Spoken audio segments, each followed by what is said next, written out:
Elle mesure 22,50 m pour 3500 kg. La grande pirogue est fin prête à être transportée. Une trentaine de personnes sont sur le qui-vive. L'opération est délicate. La pirogue est soigneusement emballée.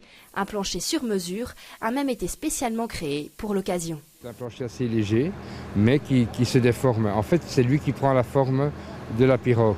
Donc c'est la pirogue qui porte le plancher. Donc c'est la raison aussi qu'il faut quand même bien calculer. Parce que si on fait quelque chose de bien rigide, on arrive avec des excédents de poids. Et pour aller la descendre au -3 au musée de Tervuren, on ne pouvait pas se le permettre. Le passage est beaucoup trop étroit. À l'origine, la pirogue est un cadeau du peuple congolais au roi Léopold III en 1957. Pendant la rénovation, elle était exposée dans le hall de l'aviation du musée de l'armée.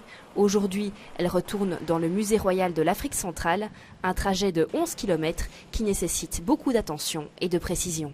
C'est une opération qui est très complexe, très difficile. Déjà à l'époque, en 1958, quand elle est arrivée ici avec l'armée belge, ça a été très difficile pour la faire entrer.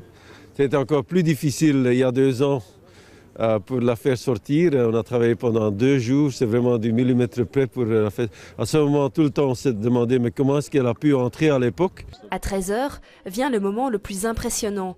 La grande pirogue est soulevée par une grue. Pendant quelques minutes, elle flotte au-dessus du bâtiment. Pour admirer la pirogue, il faudra encore attendre un peu.